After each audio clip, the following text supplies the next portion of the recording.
Craig and I go back about, I don't know, Craig, 10 years, something like that.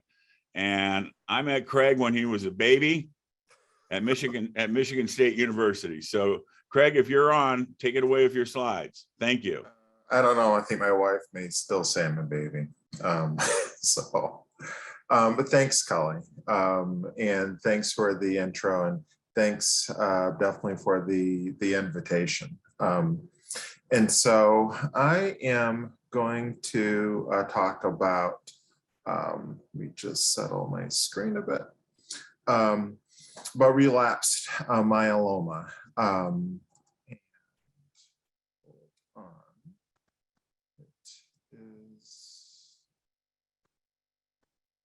There we go. We'll talk about relapsed myeloma, treating relapsed myeloma, some of the tools of the trade, the antibodies that we use to treat. And then I'll talk about the new stuff. And there is so much excitement around the new therapies for multiple myeloma. And I was just at the International Myeloma Workshop, and the big highlights of that therapy were the antibody drug conjugates, CAR T, and BiTE antibodies. And I'll explain how those work and kind of the results in what the new stuff is doing. Then we'll talk about clinical trials. And so, question that patients a lot of time will ask me is exactly what is myeloma? And it's when the cancer returns after received some type of treatment. Usually there's a period of remission or response, and when the disease comes back, people will use the terms relapse, recurrent, or progressive kind of interchangeably.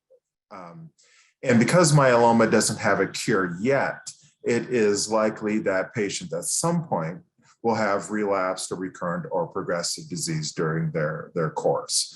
The good thing is that with therapy, relapsed myeloma patients can achieve a second response and third and fourth responses. However, when the disease becomes refractory is when it's not responsive to therapy. And a term that you'll see used quite a bit is RRMM, which stands for relapse refractory myeloma. And we will group relapse patients kind of in that category, especially when we talk about some of the clinical trials. So that's a term that I wanted to make sure everyone understood. So the typical course of a patient has myeloma is that patients will have a lot of disease burden, or their M protein or the light chains will be very high at the time of diagnosis.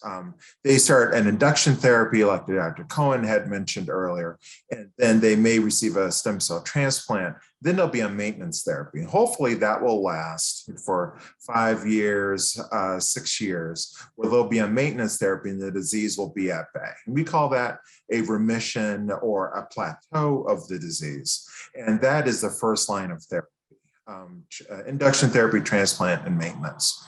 At some point, the disease, the M protein will start to go up. And we call that a biochemical progression or biochemical relapse. And that's when the M protein has gone up by 25% from its lower point, or the M protein goes up by 0.5 from its lower point, or the light chains will increase by 10 milligrams from its lowest point. We don't treat when patients usually when they have a biochemical progression of disease. Usually we watch them very carefully. And if the number is doubling or if it's rapidly progressing, then we'll consider treatment. That is, again, we call progressive relapse. A disease. And we try to, just like Dr. Cohen had mentioned earlier, we try to catch the disease before patients will develop those CRAB criteria, the hypercalcemia, renal insufficiency, anemia, bone disease. So then we start the second treatment before they develop symptoms, hopefully. And they go into a second remission. And hopefully that lasts a long time. And we continue that therapy that got them in that second response. And that's the second line of therapy. We continue that, and hopefully that will be a long time. And then when it is relapses, we kind of repeat. The protein goes up, we treat it again, it goes down, then it goes up again, and it goes down again. Those are third, fourth, and fifth lines of treatment. And hopefully that's a long time. But at some point, the disease will relapse. We start a therapy and it won't respond. And that's what we call refractory disease. And that's where the hammer of science in clinical trials, the pointy end of the science, can push, as we're looking to push down that refractory disease and then have patients live longer. Again, when patients have relapse, most patients will have biochemical relapse of disease. However, some patients have symptomatic relapses, and a lot of those symptomatic relapses will be with lytic bone disease. And that's why it's important if patients have biochemical relapses that they get a PET scan to make sure, we observe patients that have biochemical relapses, but also we want to make sure it's not a symptomatic relapse. And a PET scan will help us be able to ascertain that.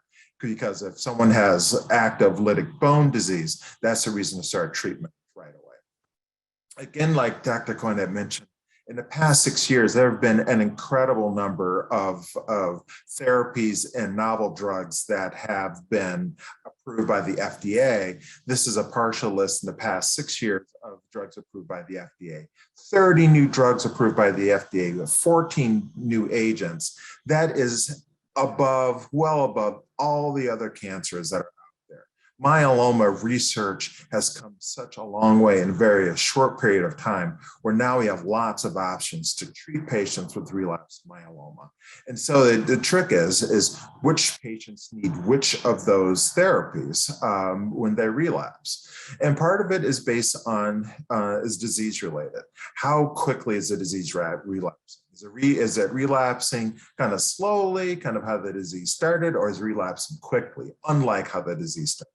Do patients have crab symptoms like kidney disease that we need to treat quickly? What is the duration of their last therapy? Was it years and years since their diagnosis, or is it only a couple years since their diagnosis? And then we look at if a patient has high-risk relapse, where the disease kinetics are very rapid. That may be indicative of high lactate dehydrogenase, or LDH. Do they have extramedullary myeloma, which is high risk, where the myeloma is now occurring outside the bone and bone marrow? And do they have any of those high-risk cytogenetics on FISH, like Dr. Cohen had mentioned, at the time of relapse, or secondary mutations like RAS mutations, MYC mutations, or P53 mutations would be high risk? Then we take a look at the patient. How old is the patient at the time of diagnosis? What is their level of activity, their performance status? Do they have side effects from the last therapy that they had, like ongoing neuropathy, low blood counts, or kidney impairment? And have they had any side effects of therapy, like having blood clots? And that will all influence the regimen that we use. And then regimen related. What are their previous lines of therapy? Were they relapsing on or off maintenance therapy? Previous drug exposure? And how much time has occurred since their last transplant? Because if the transplant lasts a long time, if they had 6 or 7 years that they're in a remission after transplant, we may consider transplant again. But the important thing is we look at all those things. So every myeloma patient is different. That's why we call it multiple myelomas, that every patient is different. And every patient, we weigh different things. And of course, the most important thing is patient preference. You have so many options now that I usually write down all the options for relapsed myeloma with my patients, and we decide what works best for their goals and their lifestyle. So when patients relapse, again, there are lots of different options, and most patients will be on Rev maintenance, and there are a lot of different therapies to pick when patients have their first relapse on Revlimid maintenance. But the biggest thing is not to repeat the Rev over again. We try to stay away from Rev if someone's relapsing on Revlimid.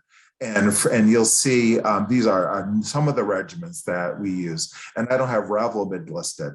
And so we kind of try to shy away from the class of drugs, even though Pomalyst is a good drug to use at relapse for patients on Rev maintenance. If patients were on Velcade maintenance, again, we try to stay away from Velcade or Nenlaro, which is an oral version of Velcade. And again, some of the regimens listed that are options for those patients. And if the patient wasn't on any maintenance, then we can pick any of the above in first relapse. Our preference, though, and I always talk to patients, is about clinical trials. If on their second relapse, again, the playbook is really open. It's important to know what they relapsed on after on their second relapse. Again, lots of different options there. One at the very bottom, Darzalex Faspro, which is daratumumab that can now be given under the skin, it is way easier, way quicker, way safer than using intravenous daratumumab. And really, when I mention Dara in any of these slides, I really mean the use of subcutaneous Dara. But the playbook is open, and if we're at second relapse, at more advanced or aggressive disease, and after several prior lines of therapy, then we have the selinexors, the Blenreps that I'll mention, the melflufen and CAR-T that I'll mention. Still, patients will get allogeneic stem cell transplants or donor transplants at the time of relapse. But again, our big tool that we use is clinical trials during relapse, because that really is the cutting edge therapy in multiple myeloma at this time. So before I kind of launch into some of the data, it's good to sort of level the playing field. Again, another football analogy. And what we're going to talk about is, well, how well did any particular therapy work? And a complete response is when basically we do the lab work and we don't see a monoclonal protein, where a very good partial response is when a 90% reduction, partial response is 50%. And I think Kelly has seen my actually Dr. Sagar-Loniel's iceberg model of disease, that at diagnosis and at the time of relapse, the M protein can be very high, and at 50% for partial response, no protein, a complete response. And then we will have some discussion of MRD where the M protein is 0, but there still may not be some residual disease left over. And then how long does a therapy work? OS means overall survival from the time of relapse that we'll mention with trials. Progression-free survival, very important term. How long did that particular treatment work? And AE means adverse events or side effects from any particular therapy. So let's talk about some of the data. We'll talk about the immune therapies, really the super exciting subject of and our new main tool in treating multiple relapse myeloma. So this is a plasma cell, and plasma cells have proteins on them that identify themselves as plasma cells, and especially myeloma cells. They have CD38, CD138, CD40, and SLAM7, and that helps your body identify plasma cells from other cells. What we've done is that we have built antibodies. So antibodies will attack viruses, bacteria, and rid them from the body. Antibodies, of course, when patients have myeloma, they're not making antibodies to their myeloma, or else they wouldn't have myeloma. So we've built antibodies against myeloma in order for the body to naturally clear them as it would any infection. For CD38, we have daratumumab and isatuximab. For SLAM7, we have elotuzumab. They're investigational antibodies against the other surface proteins. But BCMA, B-cell maturation antigen, has really become one of the top targets for myeloma, to identify those myeloma cells from the other cells in your body. And when they've looked at the number of BCMA molecules on top of lots of different cells in the body, definitely plasmacytoma and myeloma cells have the most BCMA, which makes it an excellent target to go after, to identify those myeloma cells and kill it. This is another slide which talks about a lot of different therapies that are immune-based to go after the myeloma cell. Those monoclonal antibodies we'll talk about in a second, the bispecific antibodies and bispecific T-cell engagers that we'll talk about, but also some of the natural killer cells, off-the-shelf CAR-T, checkpoint inhibitors, all super exciting modalities of therapy. So how do these antibodies work? Well, there's a myeloma cell, and there are those surface proteins that we talked about, either SLAM7 or CD38. And we administer daratumumab, elotuzumab, isatuximab, those manufactured anti-myeloma antibodies. They'll stick directly to the myeloma cells, and then your good guy immune cells will come in. Anything that has an antibody attached to it, they'll recognize and destroy them. They'll shoot granules or pellets or bullets towards those myeloma cells and kill them. Also, when antibodies are attached to anything, including plasma cells, the good guy macrophages and T cells will directly in hand-to-hand combat engage those myeloma cells and kill them. Also, when antibodies are attached to anything, and plasma cells included, myeloma cells included, an ancient part of our immune system called complement will assemble a protein complex and bore holes inside the cell, killing them, having them bleed to death. I don't mean to be so graphic.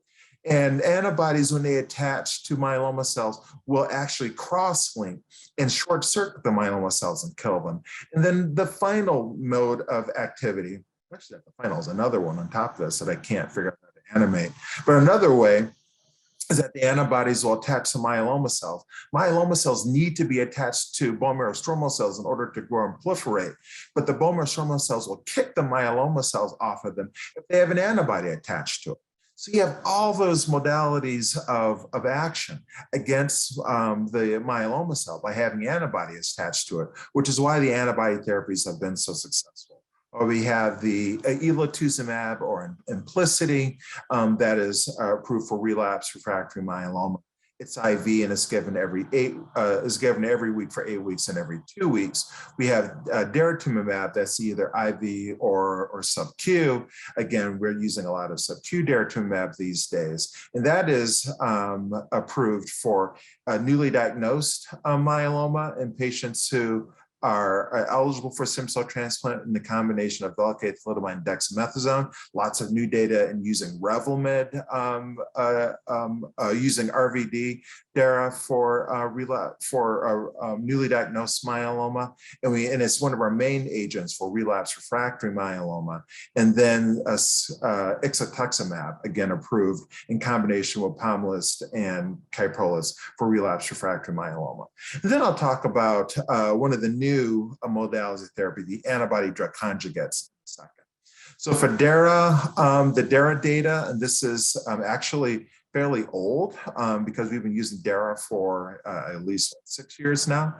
Dara combined with Rev, excellent response rates after one prior line of therapy. Dara Velcade, good response rates. Dara Pom and Dara Kyprolis, again, excellent response rates. And some of the key side effects could be low counts and infections. So make sure you tell your doctor if you have a cough or fever. And it used to be infusion reactions, but now that we're giving Dara sub-Q, those infusion reactions are much less. With elotuzumab, again, excellent responses. Even though I would say Dara is probably our #1 go-to in first relapse, but I think people forget about elotuzumab. Very good agent to use in second relapses, third relapses, again, with very good response rates also. So let's talk about some of the new stuff, some of the second generation antibodies, and that would be the antibody drug conjugates. So how do they work? Well, here's an antibody, like I had mentioned, except this antibody has a chemotherapy attached to it. So this is like a Trojan horse, that there's a chemotherapy agent that's attached to the antibody via a linker. And when this antibody goes after the myeloma cell, it does something very different. Is that it attaches to BCMA, and then that antibody is incorporated into the cell, bringing that Trojan horse chemotherapy only to the myeloma cells. So that chemotherapy doesn't circulate through your body like other chemotherapies. therapies would do. It goes directly to the myeloma cells. The antibody then unloads its payload and kills the cell. In the process of killing the cell, it releases chemicals that actually attracts those good guy killer cells to go attack the myeloma cell. So you got a 2-4, you got actually a 3-4 mode of action, in that it kills the myeloma cells from inside, and then the T cells and macrophages will kill it from the outside.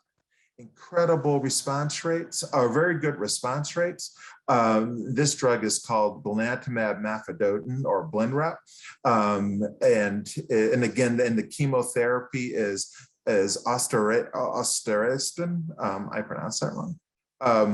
And the DREAM2 trial looked at giving Blenrep 2.5 milligrams every 3 weeks with great responses, and that being approved by the FDA and the European agency in August of 2020 for patients that had more than 4 prior lines of therapy, including DARA, a proteasome inhibitor, and an IMiD.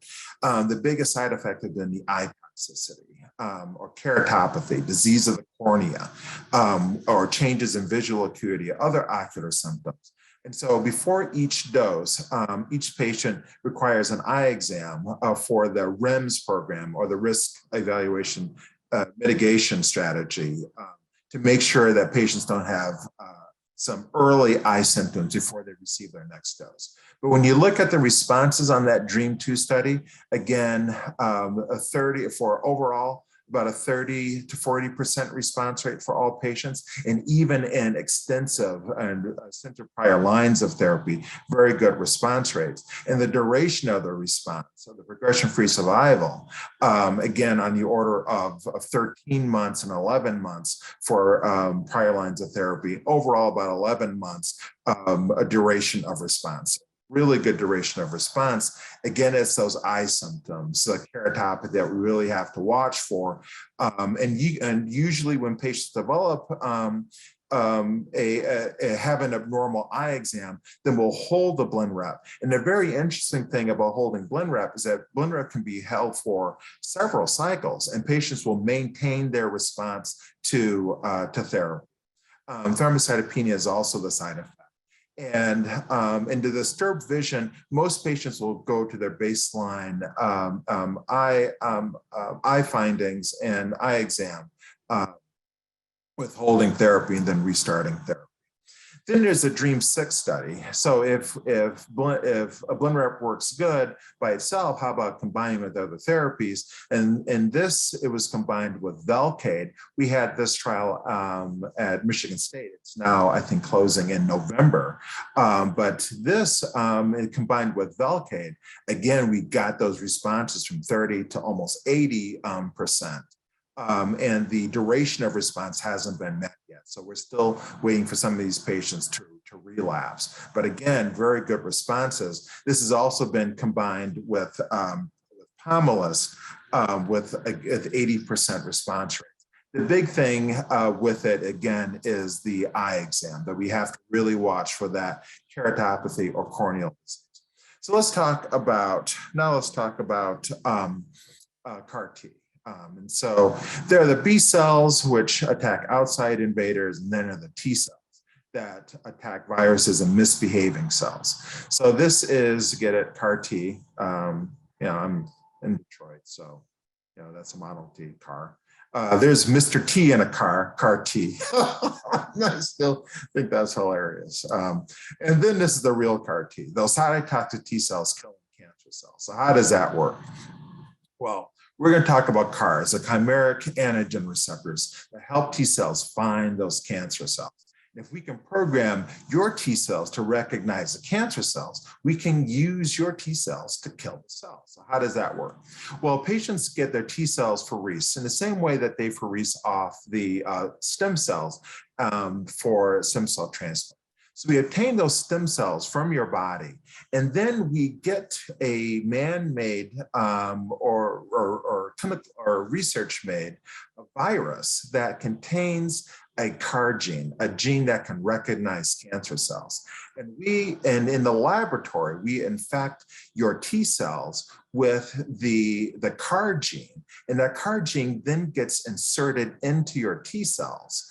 And then their T cells will read that DNA that was inside that virus that is now inside your T cells, and it will create a antigen, a chimeric receptor antigen that will hunt down cancer cells. So now you have a cancer hunting T cells that are then grown into the millions and millions, and then infused back into your body, and then those T cells go hunting cancer.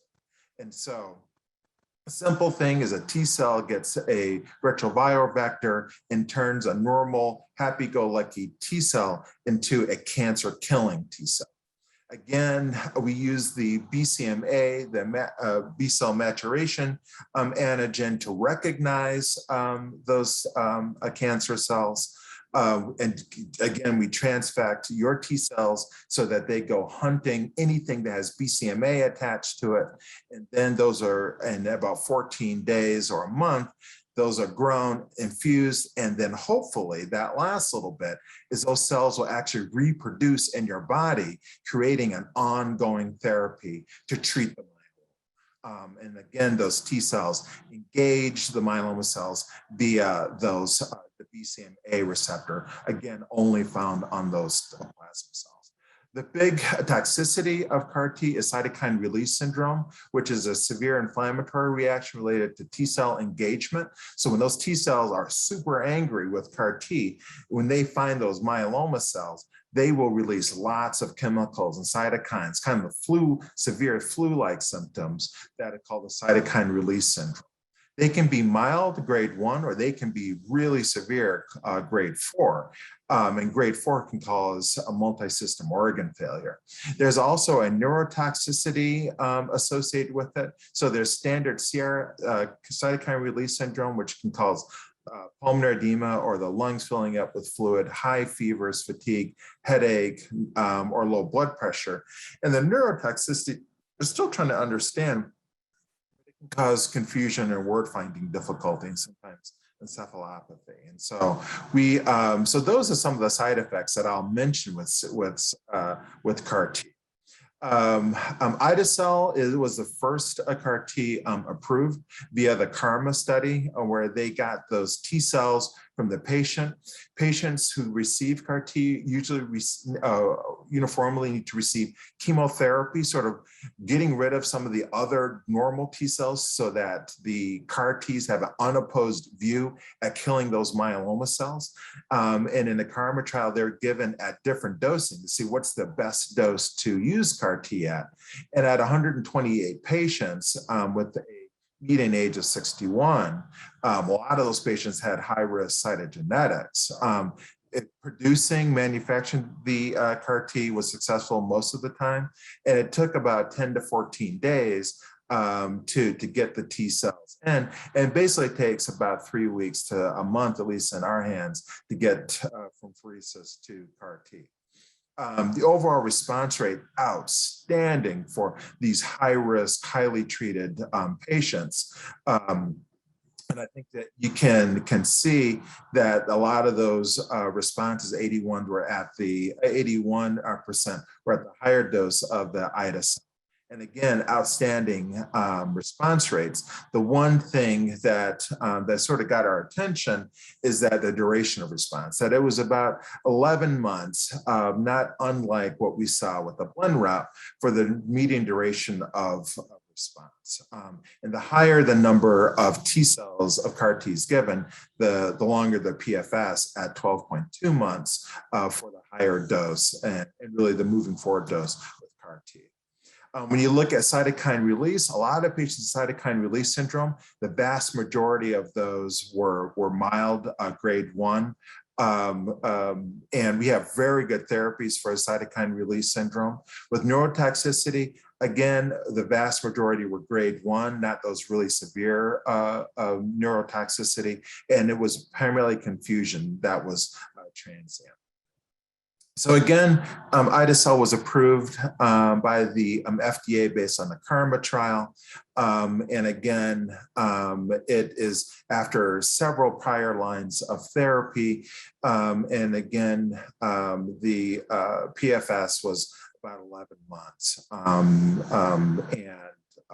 For patients on CAR T, the one thing about a CAR T is that it has been a bit of a delay in getting all the patients that need to be treated with CAR T due to manufacturing problems. This slide shows busy slide shows a lot of the trials that are going on. This is a really incomplete list of all the CAR T trials that are going on right now. The CARTITUDE or the Citracel is probably the next up to be approved by the FDA based on really good responses. Again, in all these CAR T trials, lots of prior therapy. The CRS, again, a lot of patients had cytokine release syndrome. Very few had the severe cytokine release syndrome.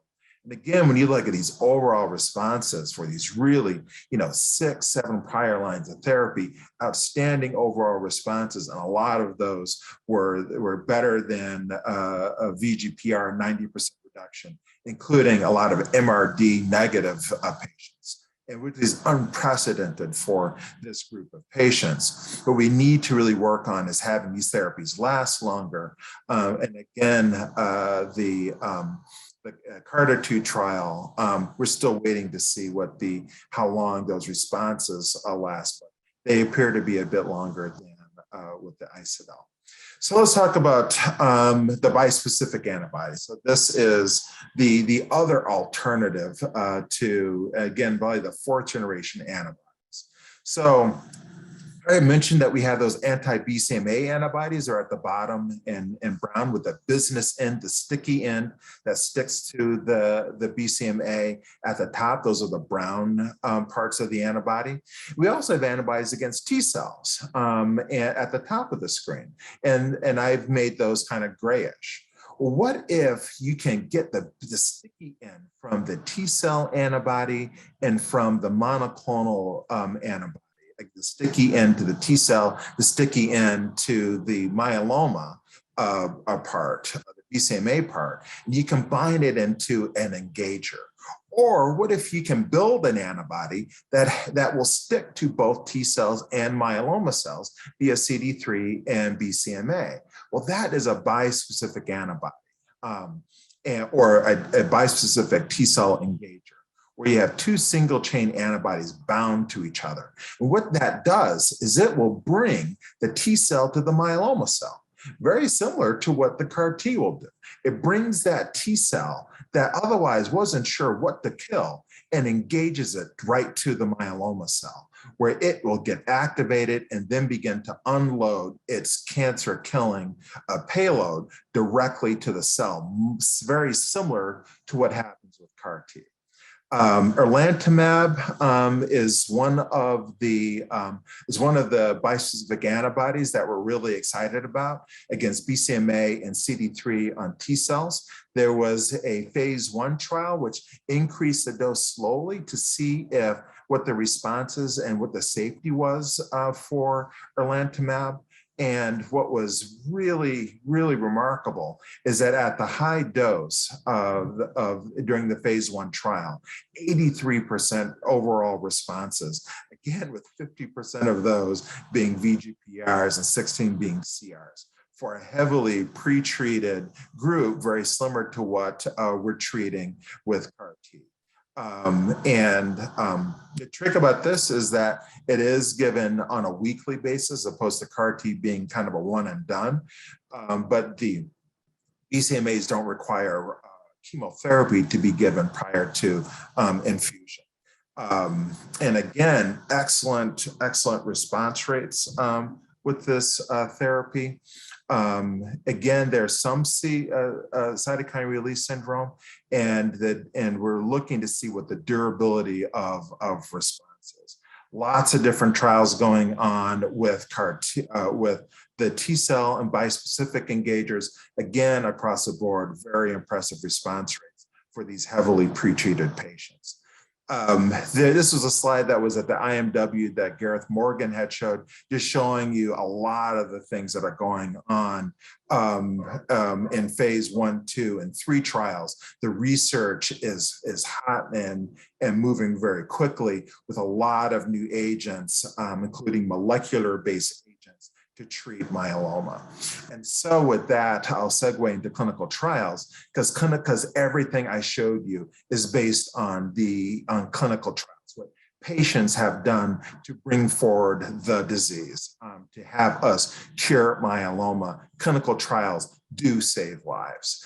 So phase 1, this is kind of the outline of clinical trials. Phase 1, few patients involved, and we increase the dose slowly of the investigational drugs. And at the bottom, in order to even start doing a phase 1, the FDA has to approve the safety of that drug.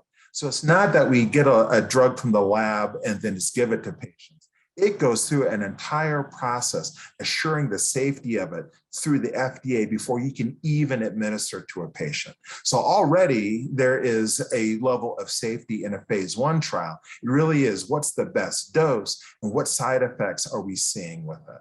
Then the phase 2, we give it to more patients, again, checking the safety and dosing. And the phase 3s, we can compare it to the best available therapy at the time. Is my therapy better than the previous therapy that is the standard of care? Then it goes for FDA review, and then it gets approved. When we've asked myeloma patients specifically, what has you hesitate about clinical trials? The biggest thing, the top 2 results that we got were patients being uncomfortable with being randomized, fear for receiving a placebo, fear of side effects. I should mention most places, their health insurance will approve clinical trials. Of course, that's really based on your insurance and the region that you live in. And we'll talk a bit about clinical trials in my community. So what are the big myths? One myth is that if I enter a clinical trial, there's a good chance I'll receive a placebo. That's a myth. In cancer clinical trials, you can't give placebos. We have to give the best available therapy versus the new therapy. But in cancer medicine, there are no placebos given unless the standard of care is observation. But with myeloma, with multiple active myeloma, no placebo trials. You either get the best available therapy at that time, or you receive the best available therapy at that time, plus the investigational drug. If my doctor doesn't mention clinical trials, it must not be right with me, or right for me. No. Your doctor may not be aware of the clinical trial. Dr. Cohen had mentioned how important it is to see a myeloma specialist because, gosh, with the primary oncologist with so many different cancers, so many different clinical trials, they may be unaware of a clinical trial. If I enter a clinical trial, I'll be a guinea pig. That is absolutely false. The clinical trials provide the best care that's currently available, and possibly a new therapy. There are no, especially in myeloma, how competitive myeloma clinical trials are these days. There are no guinea pigs. And again, the FDA has to approve before we give any drugs to any patients that are investigational. And so when we started out, years, decades ago, the therapies that we had were bad.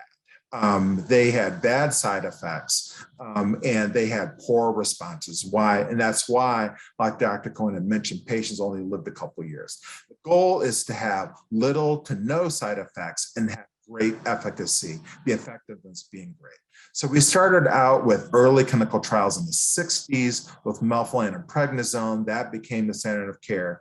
And then as we did clinical trials, we found that Revlimid was a great trial, a great drug to use for upfront therapy for myeloma. That became standard of care. And as we've done more clinical trials, we've increased the number of side effects and increased the efficacy. And it is inevitable that the standard of care, patients are climbing that ladder. And it is inevitable that as we improve, we get rid of the side effects and make the therapies more effective, that we will cure multiple myeloma. It is, and I think that the tools are, we're on the edge of having that, but we need patients to help us with that, to be involved in clinical trials. How to find clinical trials? If you go to the IMF website, and you go to what is myeloma, there's a line there, a link that says clinical trials. You'll click on that, and it will take you to what a clinical trial is. You go to the search myeloma matrix, and you hit that button. In the myeloma matrix, you can pick where you are, if you're newly diagnosed, smoldering, maintenance therapy, or relapse, and then we'll find a clinical trial as a phase 1, phase 2, or phase 3 in your area. If ever in doubt, you can go to cancer.gov, at the NIH, their website, and there's a purple box or a purple circle that will follow you all over that website. You can't get rid of it. You click on that, you put in multiple myeloma, it'll take you to a clinical trial. So I hope I've conveyed some of the excitement that we have on these incredible new therapies and the incredible work. And I greatly thank the IMF for inviting me, but most of all, I thank the patients that have been involved in clinical trials that have given us these results that I can share with you today. And there's my email address if there are any questions. So thank you very much. Okay, we have a lot of questions, but I want to keep on time here and save it for the panel at the end. Craig, as usual, I love the last slide where you showed the steps for myeloma. It's fantastic. Your presentation covered a lot of the meat and potatoes of myeloma, what's coming up and such. So for those of you on here, remember, we'll get a recast of this and you can get some more of your answers, as it were, because this was an intense talk. It was a lot of things. Both these talks aren't just your run-of-the-mill, how do you do, everything like that. These are really comprehensive communications for the myeloma patients.